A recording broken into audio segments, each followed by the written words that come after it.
Sexta-feira, 18 de novembro de 2022, 33ª semana do Tempo Comum, refletimos o Evangelho de Lucas, capítulo 19, versículos 45 a 48. Depois Jesus entrou no templo e começou a expulsar os que ali estavam vendendo. E disse: Está escrito, minha casa será casa de oração. Vós, porém, fizestes dela um antro de ladrões. Todos os dias ele ensinava no templo.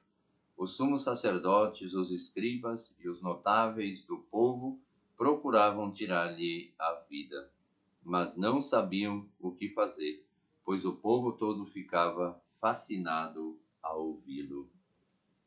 Meus irmãos e minhas irmãs, hoje nós recordamos a dedicação das basílicas de São Pedro e São Paulo. As duas basílicas romanas dos apóstolos Pedro e Paulo foram erguidas sobre os locais onde ambos sofreram o martírio, metas de incessante peregrinação desde os primórdios, dão um esplendente testemunho da unidade e da apostolicidade da Igreja Romana. Nós devemos ser unidos na Igreja e termos consciência de que este lugar não pode se converter um antro de vendedores e de ladrões.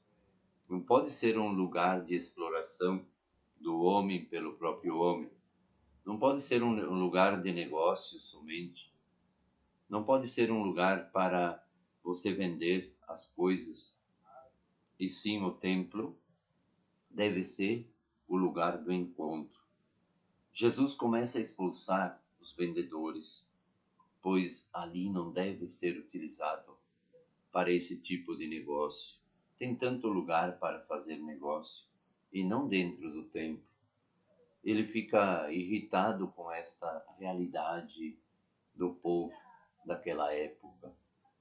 E ele expulsa eles do templo, pede para que eles abandonem o templo e deixem que esse lugar se torne o lugar do encontro do ser humano com o transcendente. Minha casa será casa de oração.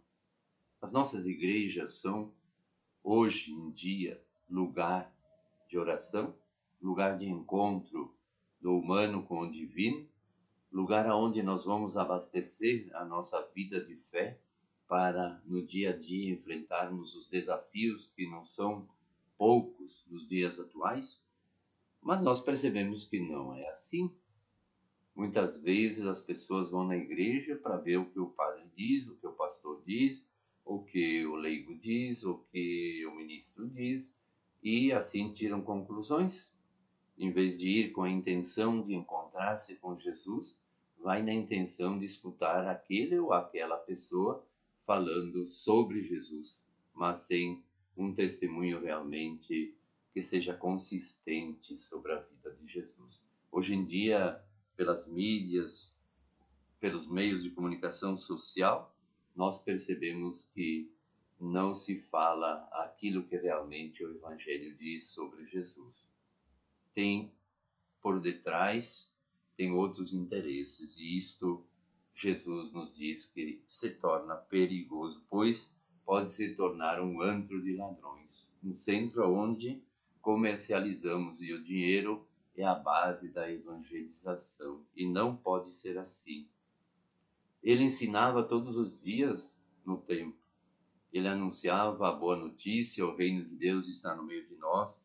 Ele anunciou que ia padecer, ser preso, maltratado, sofrer a paixão, a morte e depois iria ressuscitar. A palavra dele deve ser valorizada por cada um de nós.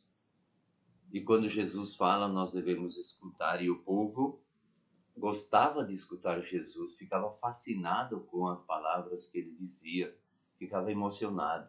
E eles tentavam matar, enquanto os mestres, doutores, fariseus, escribas procuravam matar o povo, valorizava aquilo que ele dizia. O povo todo ficava fascinado ao ouvi-lo, pois ele falava as coisas de Deus, em oposição aos poderosos que resistem a Deus. Fala-se do povo humilde e que Deus salva cada um deles. Usa-se a palavra povo e não multidão.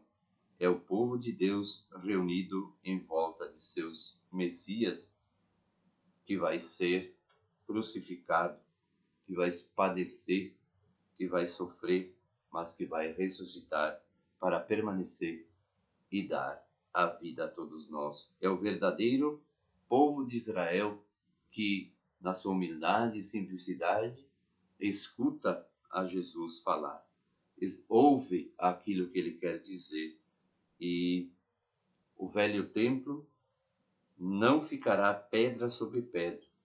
Quem obedece a ele se torna a pedra viva do novo templo. Isso tem como centro a palavra. Quem a escuta vê o rosto do Cristo vivo e ressuscitado. Que pensemos um momento sobre isso. Como estamos indo no templo? Para ver o pastor, o padre, o palestrista, ou nós vamos no templo para ver Jesus? Que fique este questionamento no dia de hoje. Que Deus abençoe você.